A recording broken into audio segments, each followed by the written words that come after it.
First up, a huge thank you to Panenka Bar and Grill for supporting the channel. You can find us there before every home game and post game, either celebrating or drowning our sorrows. It's a great premium bar and it's situated less than half a mile from beautiful downtown Bramall Lane.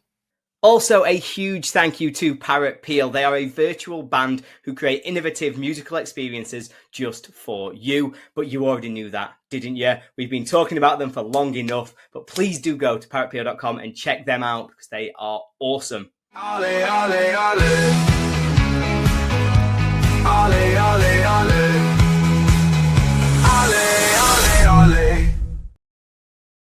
Well, hello, fancy seeing you here. It's Hal. I'd love to hear from you in the comments. Do drop us comments. Let me know what you're getting up to, where you are, what you're doing, and why if you are watching this live, are you? It'd be fascinating to hear from you. And I'm in a different location today, which is exciting, isn't it? So in this edition of Hal Says Things, Gus Hamer, or Hamer, if you say it that way, that's fine with me.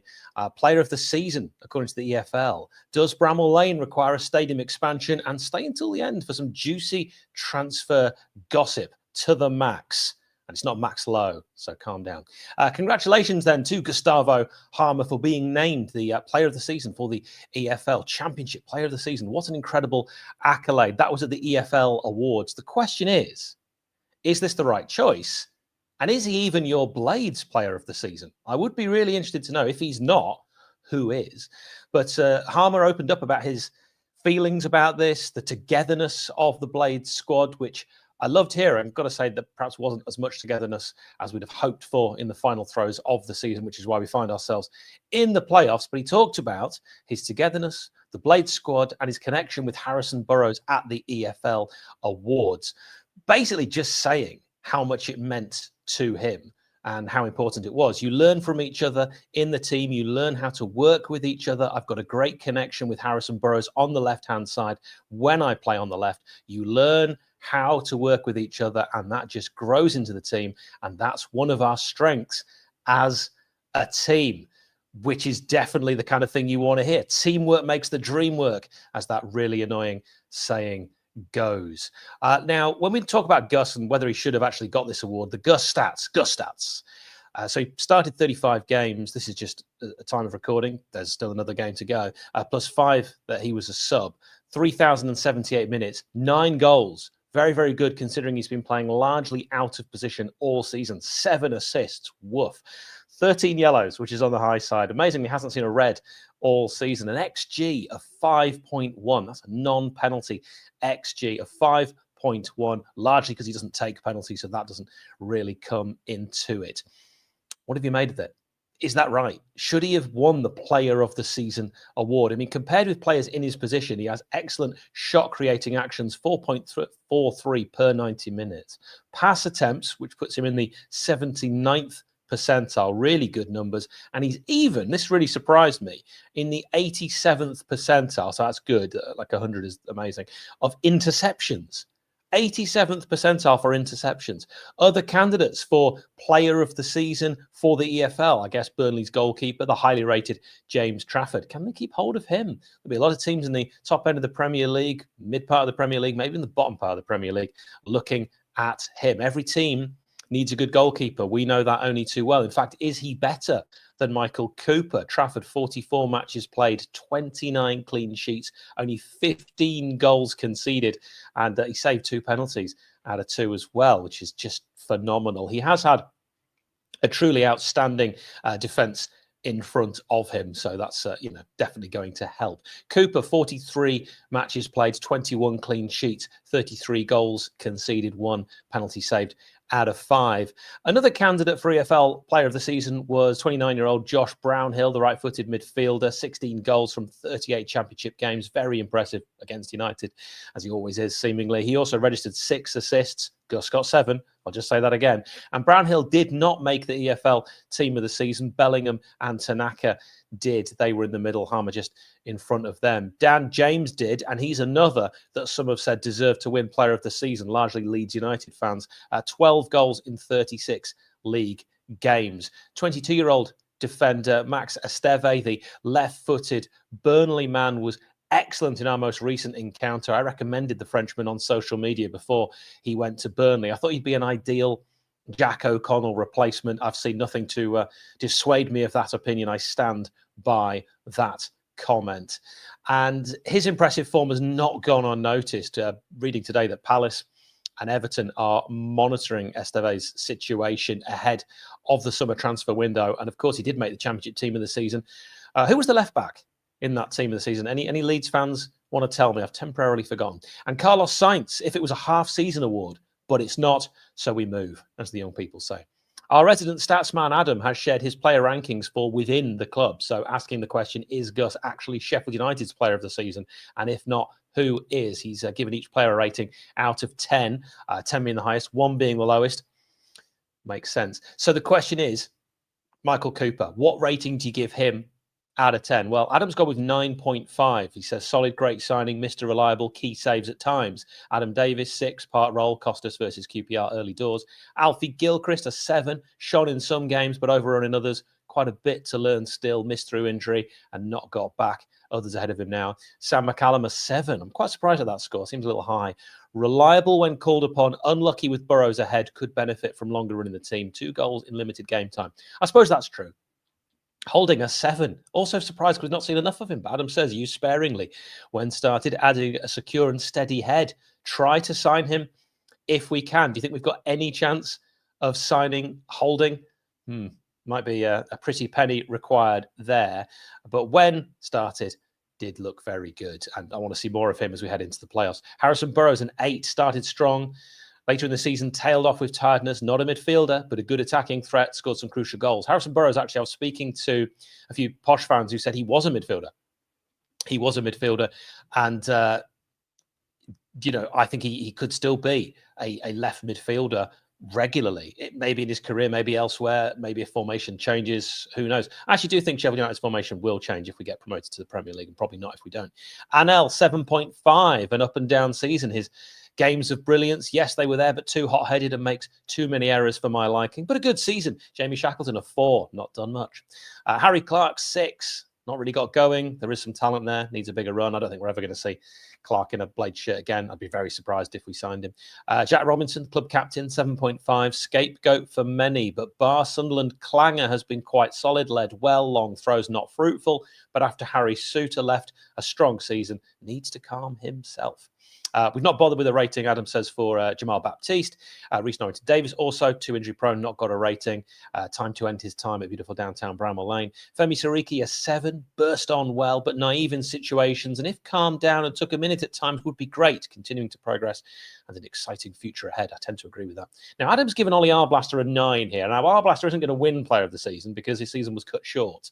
But Adam says was undoubtedly Player of the Season until injury. And I do agree with that. I actually think as big a loss, if not bigger than Souttar. Hope he comes back strong. Really a big miss. Absolutely devastated for Ollie Arblaster. Such a good lad and a real big supporter of Sheff United way. He knows his YouTube channels. Rhian Brewster, 8.5. Breakthrough season to an extent. Played well, even when goals not flowing. Starting to show the promise that we paid for. He'll have to show, Adam, he'll have to show for me a lot more promise for what we paid for him, just because we paid such a huge amount. Gustavo Hamer, 9.5. Here we go. And Adam says, yes, Player of the Season, runs games and creates more than anyone in the league. Needs to stop the silly yellows, though, as a big miss when not playing. So 9.5. If you remember, that was the same rating he gave Cooper. So at the moment, you're saying level. Callum O'Hare, 8.5. Gus's mate. Integral to the team. Unlucky to miss out late in the season. Looks lost without Gus. Goal output, though, could be better. We heard that before we signed him, that he needs to score more goals. Jeswin 𝗏𝗏𝗏𝗏, 7.5, either on it or a passenger. And that's the thing with mercurial wizard wingers. They are either on it or completely invisible. Needs to be more direct, but occupies a defender. Championship about his level. Well, 𝗏𝗏𝗏𝗏 will obviously have eyes on the Premier League. Ben Brereton Diaz, a 7. What do you think of that? Scored some good goals, but wasted on the right. Agree with that. I thought he was signed to play on the left. Lots of people up top. And is he a winger? Good to have in the squad. Don't know about Ben Brereton Diaz. Expected that he would play on the left, and I think he would have been better playing on the left. He's played there before. Or up front. I did not see him playing on the right. Really thought that made sense. And then he could have moved Gus into the middle. And because it dropped O'Hare, that it's not like you've had to keep Callum there.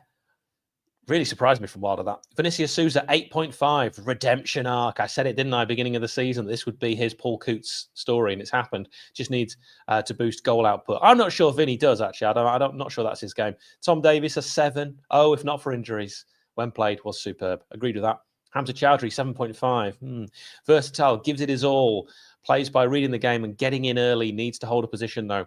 Been impressed with him at times at right back, not at others. I thought QPR didn't look good there, but other games at right back I thought looked really, really good. Sometimes in midfield, wasteful, which I did not expect. Other times, really, really class, and looks like he is a Premier League player. But I'm still not sure with Hamza. I need to see more of him. At the moment, I wouldn't sign him. Yeah, I said it. Andre Brooks, 7. An enigma. Flashes of brilliance, but lots to learn. Didn't capitalise fully on a run in the side. Next year, crucial. Brooks is a player I like. I really do think that he is been underutilised, but I think he might be best suited in the middle.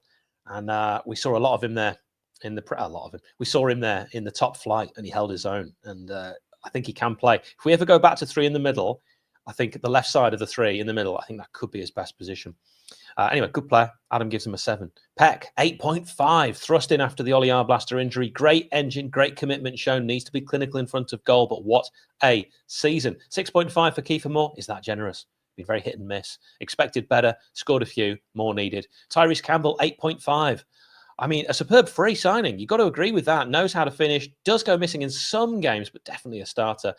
Thomas Cannon, forgive me his full name, is a 6.5 rating is what Adam goes with in a 2. Has to play in a 2. We said that before. If you watch my video on him, all the Stoke fans said he's got to play in a 2.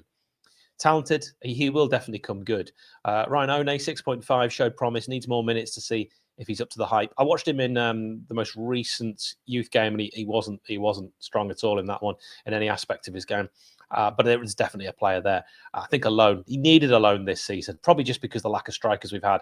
He had to be kept, but I think he'll really kick on, One, with a loan, especially if the Blades go up. There's no way I'll be playing him in the Premier League, but I would give him a season League One level and see what he can do. And I think he could score 15 goals.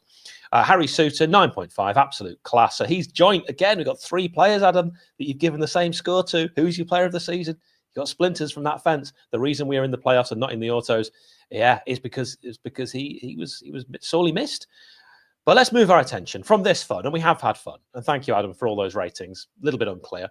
I mean, I would be very interested to know. In fact, let's go through the comments before I jump on. So 13 yellow cards, 9 goals. Doesn't make sense for him to get player of the season, says Nipper.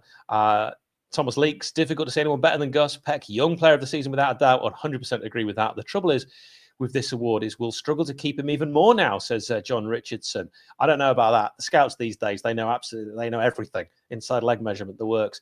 I think Hamer will go to Leeds. I hope not. Thomas says, if Hamer stays, in my opinion, we need a system that lets him have a roaming role. Could not agree more. He's been played out of position most of the season. Wolfgang, I was talking to some Sunderland fans, I'm very sorry, and one Leeds fan, it gets worse, about it on Friday night at my gig. And, very good. If you want to plug your stuff, please do. And they actually all agreed, consensus being that he may not be number 1 in the league, but in any one position. But the fact he's top 3 or at least top 5 in every midfield position, both wings and even a pseudo second striker, all while being strong, he is aggressive, very. That's why he's got so many cards. Consistently quite strong defensively. We mentioned that with the stats, and constant attacking threat. I mean, he improves any starting 11 in the league. What a great point. I think that really is a great point. That might actually be the perfect place to leave that discussion. To be honest, this is a common boy from Bangladesh. If goals, assists mattered, 𝗣𝗍𝗲 would be nominated for the Ballon d'Or over Lautaro Martinez. You might actually be on about 𝗣𝗍𝗲 Jr., but if you are, you're on the wrong channel because I don't know anything about any team other than Sheffield United. Now, let's move our attention to the topic of stadium expansion with Leeds United's recent announcement and other clubs planning to expand their stadium. Should Bramall Lane be expanded? We post the question on our social media channels. By the way, if you don't yet, check out our Facebook, check out our Instagram. If you're not already, do give us a follow. It's free. Let's deal with one topic that comes up time and time again first with this, safe standing. Check out on Twitter or X, if you're a corporate shill, at Stand United 1889, which is a fan-led campaign aimed at bringing safe standing to beautiful downtown Bramall Lane. I back it. Do you? And SUFC CEO, that's a lot of letters, Stephen Bettis, has already said, club completely supportive, recognise it be popular, won't do it until the stand redeveloped. So Tufty Club do a much better 𝗣𝗿𝗲 impression. I think that sounded Australian. But at Stoke, many Unitedites experienced championship safe standing, and I use that as its most recent example purely because it's the most recent match. So, there have been others, and interestingly, Hull City are the latest club to get safe standing sorted for next season, a fellow Yorkshire club, hopefully not a fellow Championship club. And of course, Hull can still go down, and Sheffield United, I want to go up. But as we asked for fan opinion on Bramall Lane getting any kind of expansion or improvement or development works, here are some of the comments we received, and see if you can spot the odd, literally odd, rogue Leeds United or rival fan in the comments. Dave says, safe standing is required. Also need more commercial opportunities, as that's where the money is made. Removing the pillars on the Kop and adding in 2 small second tiers with commercial boxes below would help support. The Kop still having pillars absolutely baffles me. There's been talk about that since the 90s. Cabana says, we all know the Kop is an embarrassment and needs knocking down. There is so much land at the back of it with so much potential for development. The South Stand needs executive boxes to boost income, but I think our new owners are only here for the short term. What do you think? Are our new owners only here for the short term? New owners, are you watching? Are you only here for the short term? Ewan, nah, doesn't need expanding, just upgrading. If we want to increase match day revenue, you need to improve on amount and quality of hospitality experience. Not that it's terrible at the moment. Ooh, someone's experienced match day hospitality, Ewan. Someone's doing well. Phil says, I'd rather invest in the team, secure ourselves as a mid-Premiership team, than invest in ground and build from there. Let Leeds et al. Invest in their ground and have a 60,000 stadium half full in the Championship the following season. Nat says, need to be an established Premier League team before thinking about any serious expansion, but remove the pillars and you've effectively freed up a couple of hundred or so restricted view seats. Is it that many? I mean, I used to sit on the Kop, but I was at the very, very back making all the noise. And that's why it's not as loud anymore, because I'm not there. It's all down to me. And because I was right in the middle, there was only one game I remember missing a goal entirely. I think it was 𝗣𝗿𝗲𝗃 against Manchester United in 06-07 season, I think. I think Nicky Law started that game. And I missed the goal completely, just from where it was. I just couldn't see him. And suddenly the ball was in the back of the net. And that is not really how you want to be watching football. There's a massive argument, actually, that I was having with a few guys who serve in the military around the world, and they can only ever watch their team on telly. And they were saying how much better it is, and that actually watching a game live at a stadium is not conducive to a great experience of talking about the match. Let's say you have to go to the toilet. You can pause telly now. You're at the game, you miss it. And let me tell you, as someone who's regularly had to review games, take little notes and stuff on your phone, and then talk about a match reaction. Nick knows this all too well as well, and Ollie. You look down to make a note, you can miss something that you ain't going to get a replay of. It's as simple as that. However, my argument would be that the live experience is what football's all about. I think that's what football was meant for. The entertainment was meant to be there, and you're living it in the moment. And sport is really one of the last bastions of actual non-scripted entertainment that exists these days. It's happening right then and there, and no one knows what's going to happen. And nowadays, that's rare, and that's something to be treasured. So also atmosphere as well. All the atmospheres in the UK, dreadful. James has said, no need to expand, needs better fan facilities. Leeds have 26,000 on the waiting list for a season ticket. If we do redevelop, the best thing would be build behind the Kop and South Stand, allowing more room for John Street and Bramall Lane. By the way, just while we're talking about James here, check out Blade on a Bike. That's who James is. On Twitter. He cycled to grounds and raised funds for the Children's Hospital. Fantastic. He's been on this channel before. He's a really cracking chap. Raised £2,000. Head to justgiving.com and search James Kemp Blade on a Bike. James Kemp Blade on a Bike. Really great guy. Alex Stewart. Now, what is annoying about this is he's got the same name as me. And he said this really annoying comment, which is Bramall Lane's always empty. What's the point? Alex definitely doesn't support Sheffield United. At Wes SWFC. I don't know who he supports. We've had 3 seasons in the Premier League. No, sorry, start that again. You've had 3 seasons in the Premier League. There we go. The last 6 years. Wednesday have not, of course. Last time Wednesday were in the Premier League. Goodness me. When was it? 97? Was it back then? I don't know. Anyway, he says, you've had 3 seasons in the Premier League in the last 6 years. You still have average 3,000 or 4,000 empty seats every game. Decent prices, decent owner. If that was Hillsborough, it would be full every week. Do you agree with Wes? Do you think what Wes has just said is true, or has he just made up a lie? Jackson McManus says, it almost seems like Bristol City are the only club in the Championship who are not planning to expand or replace the stadium, and that's because they've already got a big enough Premier League quality stadium. And even then, the owner wants to redevelop the area around it. Bristol City have got good owners. I've been to Ashton Gate a few times, the old and the new redevelopment, and it is really good at the moment. So I kind of agree with that. Darren says, yes, fans mention that we don't sell out, but that is because often the unsold tickets are singles. They are areas of the ground you don't want to sit. Season ticket holders have premium centre line and behind goal spots. We need safe standing, more corporate seats, improved sight lines behind both goals. I'd say a 2-tier Kop, which was mentioned earlier, a second tier on the south stand, new 2-tier away end, increased capacity to 40,000 with significant uplift in comfy corporate style seating with better eating facilities. I agree with that. And a good percentage of standing, give naming rights and funding on a 50-year bond. And finally, what do you think of that? Because that, by the way, the naming rights. I don't know how I feel about that. Like, I think he's sort of implying naming rights is in a sponsorship of the stand, because what I wouldn't want is for Bramall Lane to be called the Tesco Arena or the Asda's Arena, or Asda as it probably is, or the Twix Stadium. Or should we keep going with these? Have we got enough examples there? The Yorkie complex, anything like that. That would be a disaster. I want it to be Bramall Lane, but maybe for individual stands. So a bit of transfer rumour news or nonsense, time will tell. It's my least favourite part of the season, largely because I have to do all the transfer rumour videos, and it's a lot of research. But Sheffield United are among a number of clubs interested, apparently, in signing Bournemouth defender Max Aarons this summer. The Blades are reportedly joined by a number of clubs. Now, we're bigger than all these teams, so I think the clubs I'm about to mention, so I think we've got a real chance here. But Leeds United are interested, Marseille and Lille. They are trying to sign the former Norwich defender. Now, the rumour is on loan for next season. Now, the thing that's interesting about that, Max Aarons, okay, we don't even know what league we're going to be in. How can you even start thinking about that? This is the annoying thing about being in the playoffs. Well, there's loads of annoying things about being in the playoffs, but one of the big ones is Burnley and Leeds, they can get their business done early. And we've seen before, when we've been promoted, it's never been the playoffs. Don't we know that? That time we finished 9th, we got his business done early. And I thought that was crucial, because actually some of those signings that Wilder made in that season were not good, but he had enough time that it didn't matter, because enough of them were. If you leave it late, it's so terrifying. Not only have the other teams that are in the same financial position as you had the jump on you, but like just there, Max Aarons, let's say, right? He might say, his agent might say, yeah, sure, I'll sign for Sheffield United, but only if you're in the Premier League. Well, then you've got to wait a month. And then teams like Leeds, Marseille, Lille, we're always in competition with those teams. They might just get him ahead of us. Aarons is currently on loan with La Liga side Valencia, or Valencia, if you want to say it like that, where he's played 3 times. So, you know, the guy needs games. Now, this is from Ekrem Connor. That's reported by Ekrem Connor. Well, you can't Connor, as the saying doesn't go. What do you think? What do you think about all the things, the words that I have said? I'd be very interested to know. As always, thank you very much for watching. Up the Blades.